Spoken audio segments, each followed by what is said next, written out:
Hello दोस्तों, कैसे हैं आप सभी। दोस्तों, अपनी कहानी लव हैकर में आपका हार्दिक स्वागत है। दोस्तों, आज हम सुनने जा रहे हैं लव हैकर कहानी का एपिसोड नंबर 17। अगर आप पहली बार आए हैं तो चैनल को सब्सक्राइब सबसे पहले करें। उसके बाद बेल आइकन को दबाएं, जिससे अगले वीडियो की नोटिफिकेशन आप तक जरूर पहुंच जाए। दोस्तों, जैसा कि आप सबको विदित है कि हम नई कहानियां आपको सुनाने जा रहे हैं, तो मैं आप सभी से जानना चाहूँगा कि आप लोग हमें टाइम बताएं कि हम अपनी नई कहानी को किस समय शुरू करें। दोस्तों, इसके साथ ही आप लोग कमेंट करके ये भी बताएं कि आप लोग कहाँ से हैं और कौन सी जगह से हैं। अपने गांव और अपने शहर का नाम लिखकर ज़रूर भेजें, जिससे हमें पता चले कि आप हिंदुस्तान में कहाँ से हैं और बाहर से भी हैं, तो हमारी कहानी कहाँ कहाँ तक पहुँच रही हैं। अगर आप लोगों को कहानियाँ अच्छी लगती हैं तो दिल से एक लाइक ज़रूर किया करें और एक शेयर ज़रूर से ज़रूर किया करें। दोस्तों, आप लोगों का प्यार ऐसे ही बना रहे। चलिए शुरू करते हैं कहानी love hacker episode number 17। Shabnam और दशरथ जब अपने बेटे के घर से आए थे तो आने के बाद वो बिल्कुल निराश हो चुके थे, क्योंकि उनको वहाँ के सिचुएशंस के बारे में अंदाज़ा हो गया था कि आरोही के ससुराल वाले उसके साथ अच्छा बिहेव बिल्कुल नहीं करते हैं। हालांकि उसकी सास दिव्यानी तो उसके साथ अच्छा बिहेव जमा भी नहीं करती। शबनम ने दशरथ की बात सुनने के बाद मायूसी भरे अंदाज में कहा, सच में वहां जाकर बहुत मायूस हुए। हमने बहुत बड़ी गलती कर दी। उस निकम्मे की अपने बेटे के साथ शादी की। ये कहते हुए निराश होते हुए उसने अपना सिर पीछे कुर्सी पर टिका दिया। अगली सुबह आरोही जल्दी उठ गई थी। उसने जल्दी जल्दी सबके लिए नाश्ता तैयार कर दिया। नाश्ता तैयार करने के बाद वो नहाने के लिए वॉशरूम जा रही थी। तभी उसके मोबाइल पर एक मैसेज आया। उसने मैसेज देखा तो कंपनी का मैसेज था, और जो आरोही के प्रोफेसर ने उसका रेज्यूमे भेजा था, उसको 1 बजे इंटरव्यू के लिए बुलाया गया था। मैसेज पढ़ते ही आरोही के चेहरे पर एक बड़ी सी मुस्कान आ गई थी।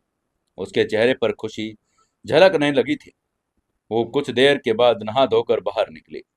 उसके बाद सभी के साथ बैठकर नाश्ता किया और कार्तिक रोज की तरह अभी भी सो ही रहा था। नाश्ता करने के बाद दिव्यानी ने प्रकाश से कहा, प्रकाश, मेरी बात सुनिए। वो रोशनी की सास बहुत बीमार है, इसलिए मैं उसका पता करने के लिए वहां जा रही हूँ। आप भी शाम को वहां जाइएगा, हमारे दामाद को अच्छा लगेगा। उसके लहजे में अभी भी उसकी नाराजगी साफ झलक रही थी। वो कल वाली बात को लेकर अभी तक प्रकाश से नाराज थी। अपनी बात पूरी करने के बाद प्रकाश की हाँ का इंतजार भी नहीं किया और वहां से खड़ी होकर चली गई। इसके बाद प्रकाश ने अपनी खाने वाली दवाइयां ली और वो ऑफिस के लिए निकलने के लिए तैयार हो गया। तभी आरोही ने बर्तन उठाते हुए कहा, डैड, मेरे प्रोफेसर ने मुझे एक जॉब का रिकमेंड किया। आज 1 बजे मेरा इंटरव्यू है। मैं आपसे पूछना चाह रही थी कि मैं चली जाऊं या ना। वैसे आरोही ने सब कुछ पहले से तय कर लिया था, लेकिन फिर भी उसके मन में ख्याल आया कि एक बार तो उसको घर वालों से पूछ लेना चाहिए। उसकी बात सुनकर प्रकाश ने खुश होते हुए उसकी तारीफ करते हुए कहा, अरे अरे वाह बेटा, ये तो बहुत अच्छी बात है। और ये तुम्हारे लिए सम्मान की बात है कि तुम्हें एक जॉब ऑफर हुई है। तुम जरूर जाना। और हाँ, अगर जाने में दिक्कत या परेशानी है तो उस आलसी को साथ में ले जाना। बाकी जो भी होगा तुरंत कॉल करके मुझे बताना, ठीक है ना। ये कहने के बाद प्रकाश ने आरोही के सिर पर हाथ फेरा और ऑफिस जाने के लिए निकल गया। वहीं उसकी बातें सुनकर आरोही के चेहरे पर भी मुस्कान आ गई थी। उसने मुस्कुराते हुए घर के काम जल्दी से निपटाने शुरू कर दिए। घर के काम करते करते कब उसको देर हो गई पता भी नहीं चला। उसने जब टाइम देखा तो 12:30 हो चुके थे। अब इंटरव्यू में सिर्फ 30 मिनट बचे थे। हालांकि जिस कंपनी में इंटरव्यू के लिए जाना था वो उसके घर के ज़्यादा दूर नहीं थी, लेकिन फिर भी उसके पास रिक्शा या ऑटो ढूंढने में टाइम नहीं था। इसलिए कार्तिक को उठाने के बारे में उसने सोचा। उसने कार्तिक के पास जाते हुए आवाज लगाई, कार्तिक कार्तिक उठो ना। तभी कार्तिक ने नींद में हाथ हिलाते हुए कहा, अरे क्या हो गया यार, सोने दो ना। लेकिन आरोही ने दोबारा से उसको हिलाते हुए कहा, कार्तिक उठ जाओ ना, मुझे इंटरव्यू के लिए जाना है, देर हो रही है। 12:30 हो चुके हैं और मुझे 1 बजे पहुंचना है। प्लीज मुझे छोड़ दो। कार्तिक ने नींद में ही अपनी आंखें खोली और लापरवाही से करा, अरे तो चले जाओ, आधा घंटा है तो। आरोही ने तुरंत रिएक्ट करते हुए कहा, कार्तिक प्लीज उठ जाओ ना, ये क्या मतलब है कि चले जाओ। ये कहते हुए आरोही ने उसका हाथ पकड़ा और जबरदस्ती खड़े करते हुए कहा, उठो ना कार्तिक, 1 बजे इंटरव्यू है, चलो ना जल्दी, मुझे ड्रॉप कर दो। हालांकि कार्तिक उसके साथ जबरदस्ती से उठने के बाद बैठ तो गया था, अभी भी नींद में था, इसलिए उसने आलस भरे स्वर में कहा, यार तुम रिक्शा पकड़ो और चली जाओ ना, आधे घंटे में पहुंच जाओगी। उसकी बात सुनकर आरोही ने उसकी आंखों में देखते हुए कहा, नहीं मैं रिक्शा में नहीं जा सकती, उसको ढूंढने में ही 10-15 मिनट खराब हो जाएंगे, इतना टाइम नहीं है, क्या तुम नहीं समझ सकते, आधा घंटा बहुत कम है। लेकिन कार्तिक ने फिर आगे से जवाब देते हुए कहा, देखो इतनी सुबह सुबह मैं अपने पापा के लिए भी नहीं उठ पाता, तुम तो चीज ही क्या हो। ये कहते हुए उसने दोबारा से अपनी चादर तानी और बिस्तर पर लेट गया। तभी आरोही ने उसका तकिया खींचते हुए अपने दांत भींचते हुए कहा, कार्तिक उठ जाओ ना। उसकी इस हरकत से कार्तिक ने चिढ़ते हुए कहा, अरे क्या है यार।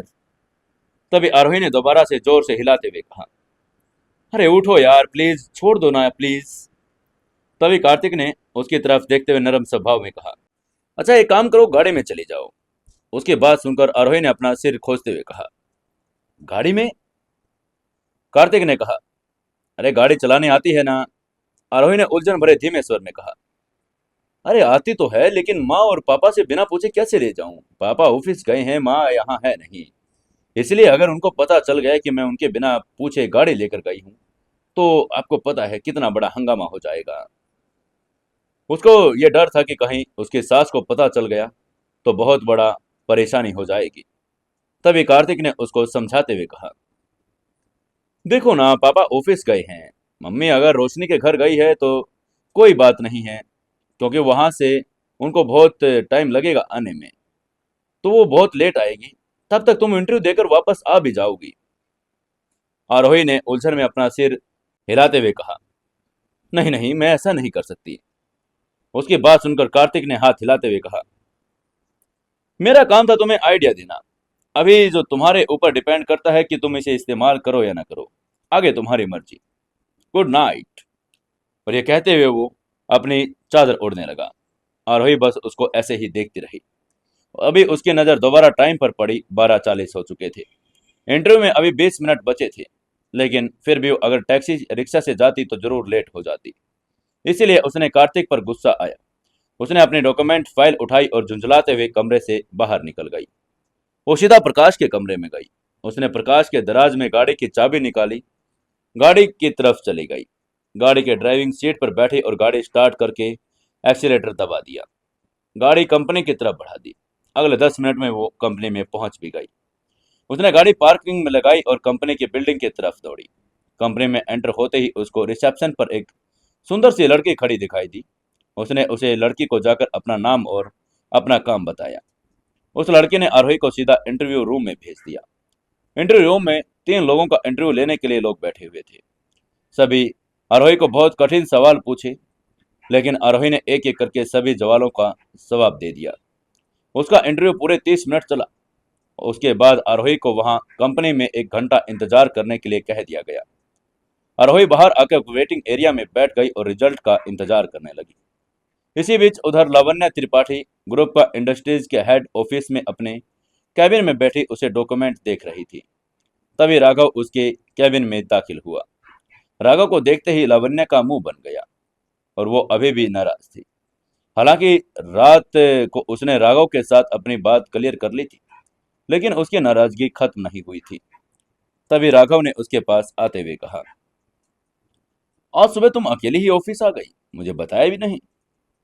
लावण्य ने बिना उसकी तरफ देखे डॉक्यूमेंट्स पर नजर टिकाई रखी और कहा, मुझे काम था इसलिए मैं आ गई। उसकी बात सुनने के बाद राघव कुछ देर के लिए कुछ नहीं बोला। फिर उसने हल्का सा खांसते हुए अपना गला साफ किया और रिक्वेस्ट करते हुए कहा, लावण्या प्लीज अब तो अपनी नाराजगी खत्म कर दो, मुझसे गलती हो गई यार, मैंने बता तो दिया था तुम्हें, मैं मम्मी से मिलने गया था, आई एम सॉरी, प्लीज अपना मूड ठीक कर लो। उसकी बात सुनकर लावण्य ने अपनी नजरें उठाई और एरोगेंटली कहा, मेरी जिंदगी में ना सब कुछ मेरे मुताबिक होता है। मेरी मर्जी के खिलाफ या मेरी नॉलेज में लाए बगैर अगर कुछ भी किया जाए तो मुझे बिल्कुल भी पसंद नहीं। राघव उसकी बात पूरे ध्यान से सुन रहा था। उसने सिर हिलाते हुए उसी बात का जवाब दिया, अरे तो ठीक है, मैं तुमसे प्रॉमिस करता हूं आइंदा से ऐसा कुछ भी नहीं होगा। तभी लावण्य के मन में एक और बात आई। उसने अपने दोनों हाथ अपने सीने के इर्द गिर्द बांधते हुए कहा, आर यू कंफर्टेबल? आरोही और कार्तिक को एक साथ देखकर, when she was your ex fiancee, तुम्हें बुरा लग रहा है क्या? उसकी बात सुनकर राघव चलकर दो उसके पीछे आ गया। उसने लावण्य के कंधों पर हाथ रखते हुए कहा, लावण्य, आरोही मेरे लिए दुनिया की सबसे अनइम्पोर्टेंट इंसान है। क्या तुम्हें विश्वास नहीं हो रहा? मैं अब उसको देखना भी नहीं चाहता। लावण्य ने उसकी बात दोहराते हुए जोर से पूछा, सबसे unimportant person? Really? But you are very staring at her. कुछ भी कहो, वो खूबसूरत तो है ही ना। तभी उसकी बात सुनकर राघव कुछ देर के लिए चुप हो गया। फिर उसने ठंडी मुस्कान के साथ कहा, मेरे लिए दुनिया की सबसे खूबसूरत लड़की इस वक्त मेरे सामने बैठी है, और वो भी मुझसे नाराज। ये कहते हुए उसने लावण्य को हाथों को अपने हाथों में लिया और उसकी तरफ देखते हुए आगे कहा, यार मैं तुम्हें कैसे यकीन दिलाऊं, तुम पर मैं मरता हूं। उसकी बात सुनकर लावण्य शर्मा गई। उसने ब्लश करते हुए कहा, ओ रियली? राघव ने थोड़ा पोलाइट और रोमांटिक अंदाज में कहा, you know I really love you. ये कहते हुए वो मुस्कुराकर लावण्य की आंखों में देखने लगा। लावण्य ने जितनी नाराजगी भरी हुई थी सब अब धीरे धीरे दूर हो गई थी। उसने शर्माते हुए थोड़ा नखरा करते हुए कहा, राघव, हम अभी ऑफिस में हैं, अपने इमोशंस पर काबू रखो। कभी राघव ने मुस्कुराते हुए उसकी तरफ देखते हुए कहा, तुम ठीक कह रही हो, चलो हम शाम को कहीं रोमांटिक डिनर पर चलते हैं। लावण्य ने सहमति जताते हुए कहा, ठीक है, चलो फिर मैं जल्दी जल्दी अपना काम फिनिश करती हूँ, तुम भी जाकर अपना पेंडिंग काम खत्म कर दो, शाम को हम डिनर पर चलेंगे। इधर ये दोनों रोमांटिक डिनर प्लान कर रहे थे और वहीं उधर आरोही वेटिंग एरिया में बैठी रिजल्ट का इंतजार कर रही थी। तभी कंपनी के एक एचआर डिपार्टमेंट की एम्प्लॉय उसके पास आई। उसने आरोही को ऑफर लेटर देते हुए कहा, मिस आरोही, हमारी कंपनी के लिए आप सिलेक्ट हो गई हैं, कल से ज्वाइनिंग कर सकती हैं। आरोही ने उसके हाथ से ज्वाइनिंग लेटर लिया और थैंक यू बोलकर वहां से निकल गई। उसने मोबाइल पर टाइम देखा तो 3 बजने वाले थे। उसको चिंता हो रही थी कहीं उससे पहले दिव्यानी उसके घर पर ना पहुंच जाए। वो जल्दी से कंपनी बिल्डिंग से बाहर निकली और गाड़ी की तरफ जाने लगी। उसने चलते चलते खुद से कहा, अरे यार, अगर सासू माँ को पता चल गया कि मैं गाड़ी लेकर निकली हूँ तो वो बहुत बेइज्जती करेगी। एक काम करती हूँ, डैड को कॉल करके पूछती हूँ। ये सोचते हुए उसने फोन निकाला और प्रकाश को फोन मिला दिया। कुछ घंटियों में उधर से प्रकाश ने फोन उठा लिया। जैसे ही प्रकाश ने फोन उठाया, आरोही ने फोन कान पर लगाते हुए कहा, हेलो पापा। प्रकाश ने कहा, हाँ बेटा बोलो, क्या बात है? पापा, आपको एक खुशखबरी देनी थी। अरे हाँ हाँ बताओ भाई। पापा, मैंने आपको बताया था ना कि इंटरव्यू है, तो मुझे अब जॉब मिल गई है, सैलरी भी बहुत अच्छी है पापा। उसकी बात सुनकर प्रकाश ने खुश होते हुए कहा, अरे वाह, ये तो बहुत अच्छी बात है, तुम तो इस इनाम की हकदार हो भाई। इतने में आरोही गाड़ी तक पहुंच गई। वो फोन पर बात करते करते गाड़ी की ड्राइविंग सीट पर बैठ गई और मुद्दे की बात पर आते हुए प्रकाश से कहा, आप कब तक वापस आएंगे? उसने सुबह नाश्ते के टाइम पर सुना था कि प्रकाश शाम को दीवानी को लेने के लिए रोशनी के घर जाएगा, इसलिए उसने सोचा प्रकाश को उससे पता चल गया कि वो दब को आने वाले हैं। तभी दूसरी तरफ से प्रकाश ने उसकी बात का जवाब देते हुए कहा, बस बेटा, मैं अभी अभी पहुंचा हूं, तो रोशनी ने थोड़ा चाय नाश्ते का बंदोबस्त कर लिया, बस नाश्ता करके हम आ रहे हैं। आरोही ने ओके और बाय कहकर फोन रख दिया। उसके बाद गाड़ी स्टार्ट की और जैसे ही बैक गियर डाला, गाड़ी पार्किंग से निकलने लगी। तभी उससे पीछे से गाड़ी गुजर रही थी, वो एकदम टकरा गई और आवाज सुनते ही आरोही बुरी तरह से घबरा गई। वो जल्दी से गाड़ी से बाहर निकली और उसने देखा गाड़ी से गाड़ी टकराने की वजह से गाड़ी के डिग्गी में एक बड़ा सा डेंट बन गया था। उसने टकराई दी और दोषी आरोही को ही ठहराते हुए सामने वाले ने कहा, अरे गाड़ी चलाने नहीं आती, तुमने पूरी गाड़ी खराब कर दी। वो आदमी गुस्से में बोल रहा था। आरोही ने कहा, सॉरी सर, मेरे से गलती हो गई। आरोही अपनी गलती मान रही थी, लेकिन उस आदमी ने फिर आरोही पर चलते हुए कहा, क्या सॉरी? अब तुम लोगों को गाड़ी चलाने नहीं आती तो चलाते क्यों हो? आरोही ने एक दो बार फिर माफी मांगी। आदमी का थोड़ा गुस्सा शांत हो गया। वो वहां से चला गया, लेकिन आरोही के लिए एक बड़ी टेंशन खड़ी हो गई थी। उसकी गाड़ी के पीछे एक बड़ा सा डेंट पड़ गया था। अब घर जाकर वो उसका क्या एक्सक्यूज देगी? उसने घबराहट में अपना फोन निकाला और कार्तिक को फोन मिलाना शुरू कर दिया। वो सोच रही थी कि शायद कार्तिक कहीं से गाड़ी का डेंट निकलवा दे, और उसने कम से कम 2-3 बार कार्तिक को फोन लगाया, लेकिन उसने फोन उठाया ही नहीं। आरोही ने गुस्से में अपना फोन पटकते हुए बड़बड़ाते हुए कहा, कार्तिक, जब भी जरूरत होती है तुम फोन ही नहीं उठाते। ये कहने के बाद उसने गाड़ी स्टार्ट की और घर की तरफ जाना शुरू कर दिया। वो बहुत घबराई हुई थी। वापस जाने के अलावा उसके पास कोई रास्ता नहीं था। वो जल्दी से घर के बाहर पहुंच गई, लेकिन जल्दी से गाड़ी से उतरकर डोर बेल बजाई। किसी ने दरवाजा नहीं खोला। अंदर कार्तिक हेडफोन लगाए हुए गेम खेल रहा था। उसे ना तो फोन की घंटे सुनाई दी, ना ही दरवाजे की। बार बार आरोही दरवाजा खटखटाकर नाकाम कोशिश कर रही थी। आरोही और भी ज्यादा घबरा गई थी। तभी उसको कुछ याद आया और उसने देखा कि घर की चाबी गमले के नीचे पड़ी होती है। तो उसने गमला हटाया और चाबी निकालकर दरवाजा खोला। वो चिल्लाकर कार्तिक का नाम पुकारते हुए अंदर चली आई। कार्तिक, कार्तिक, कहाँ हो तुम? मैं कब से पागलों की तरह मैं कॉल कर रही हूँ। लेकिन जब उसने देखा, कार्तिक ने उसकी एक भी बात नहीं सुनी। वो हेडफोन लगाकर गेम खेल रहा था। तो उसने उसके पास आते हुए हेडफोन हटाए और झुंझलाते हुए कहा, कार्तिक, मैं कब से तुम्हारा इंतजार कर रही थी। तुमने ना फोन उठाया ना डोर बेल सुनी। तुम कब से गेम ही खेल रहे हो? उसकी हरकत से कार्तिक एकदम हड़बड़ा गया और उसने कहा, अरे तो क्या हुआ? कार्तिक के ऊपर आरोही ने गुस्से में चिल्लाते हुए कहा, जब भी जरूरत होती है तुम फोन ही नहीं उठाते। उसको ऐसे चिल्लाता हुआ देखकर कार्तिक ने कंफ्यूज होते हुए पूछा, अरे तो चिल्ला क्यों रही हो? पहले बता तो दो कि बात क्या है। उसको समझ नहीं आ रहा था कि आरोही इतनी घबराई हुई क्यों है। उसने सोचा कि उसको जॉब नहीं मिली होगी, तो उसने कहा, अरे तो क्या हुआ, जॉब नहीं मिली तो कोई और मिल जाएगी, तुम इतनी चिंता क्यों कर रही हो? लेकिन तभी आरोही ने कुछ ऐसा कहा कि उसे उम्मीद नहीं थी। कार्तिक, कार्तिक, मुझसे गाड़ी लग गई है। कार्तिक शॉक हो गया। क्या? तभी आरोही ने उसका हाथ पकड़कर खींचते हुए कहा, हाँ उठो और चलो देखो प्लीज, जल्दी। आरोही का चेहरा रोने के जैसा हो गया था। कार्तिक भी हैरान होते हुए जल्दी से खड़ा हुआ, उसके साथ चल पड़ा। पहले आगे दौड़ रहा था और उसके पीछे दोनों गाड़ी के पास पहुंचे। कार्तिक ने पास पहुंचते ही पूछा, अरे तुमने कहाँ ठोक दिया इसको? कार्तिक ने जब डिक्की पर बड़ा सा डेंट देखा तो उसकी हंसी छूट गई। उसने मजाकिया लहजे में कहा, ओह, ये तो बहुत बड़ा नुकसान कर दिया तुमने। तुम कैसे ड्राइवर हो? यह कहते हुए उपहास भरी मुस्कान के साथ आरोही की तरफ देखने लगा।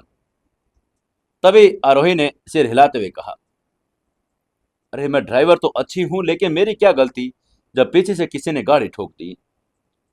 उसकी बात सुनकर कार्तिक ने मुस्कुराते हुए हाथ हिलाकर कहा, ओह, तो कोई बात नहीं, देखते हैं, दूसरे की गलती अब तुम्हारी गलती हो चुकी है। उसको उससे मुस्कुराता हुआ देखकर आरोही ने थोड़ा चिढ़ते हुए कहा, अरे वो सब छोड़ो, यह बताओ कि करना क्या है। पापा कुछ कहेंगे नहीं तो? मम्मी तो गुस्सा करेगी ना। उसकी बात पूरी होते ही कार्तिक ने मजाक उड़ाते हुए कहा, "हम्म, गुस्सा तो बहुत छोटी बात है, आज तो तूफान आने वाला है, बचकर रहना।" उसको ऐसे हंसता हुआ देखकर आरोही को बहुत गुस्सा आ रहा था। उसने कार्तिक को डांटते हुए कहा, इसलिए तुमको फोन कर रही थी, ये सब तुम्हारी गलती है। अगर तुम फोन उठा लेते तो हम गाड़ी मैकेनिक के पास ले जाते और फिर सब कुछ ठीक हो जाता। उसकी बात सुनकर कार्तिक ने हाथ हिलाते हुए कहा, तो और मैकेनिक क्या कर देता? जादू से तो डेंट नहीं निकाल देता, हम ठीक करवा कर गाड़ी खरीद कर देते। पागल हो क्या? हमें रियल वर्ल्ड में रहते हैं, यहाँ कोई ऐसी बात नहीं है कि सब हो जाएगा और किसी को कुछ पता नहीं चलेगा। आरोही ने गुस्से में कहा। कार्तिक, मैं मजाक के बिल्कुल मूड में नहीं हूँ। यह सब तुम्हारी वजह से हुआ है। तुमने ही तो कहा था कि गाड़ी ले जाओ। अब मैं ले गई तो ये हो गया। अब तुम ही सोचो कि इसका क्या करना है। उसकी बात सुनकर कार्तिक ने कहा, अरे ये कैसी बात हुई? मैंने कहा गाड़ी लेकर जाने को, लेकिन मैंने ठोकने को तो नहीं कहा। इस बार आरोही ने रिक्वेस्ट करते हुए कहा, कार्तिक, अब ये सब छोड़ो प्लीज, मेरी हेल्प करो ना। देखो इसका क्या हो सकता है। तभी कार्तिक ने हाथ हिलाते हुए कहा, अभी अंदर तो डांट रही थी। अच्छा, तो अब देखते हैं। अगर तुम इतना सॉरी फील कर ही रही हो तो करते हैं हैंडल को सिचुएशन। आरोही डिग्गी की तरफ ही देख रही थी, कार्तिक की तरफ। तभी कार्तिक गाड़ी की बॉडी से हटा और अपनी कमरे की तरफ जाने लगा। आरोही ने पीछे से उसको आवाज लगाते हुए कहा, कार्तिक अब कहाँ जा रहे हो? अरे, तो सामान तो लेने जाना पड़ेगा ना ये इसको ठीक करने के लिए। क्या तुम इतना भी वेट नहीं कर सकती? ये कहने के बाद वो एक पल भी नहीं रुका, घर से बाहर निकल गया। आरोही चुपचाप थोड़ी परेशान लग रही थी, और अब वो इस पर क्या रिएक्ट करेगी। इसी समय उधर से प्रकाश और दिव्यानी भी अपने बेटे के घर से निकल चुके थे। अब क्या करेगी दिव्यानी जब उसको पता चलेगा कि आरोही ने गाड़ी को ठोक दिया है? क्या होगा आगे, जानने के लिए जुड़े रहिए अपनी कहानी लव हैकर के साथ। दोस्तों, कहानी को ज़्यादा से ज़्यादा शेयर करें, कमेंट करें और लाइक जरूर से जरूर करें। दोस्तों, हमें कमेंट करके जरूर बताइए आप लोग कहाँ से हमारी कहानियों को सुनते हैं।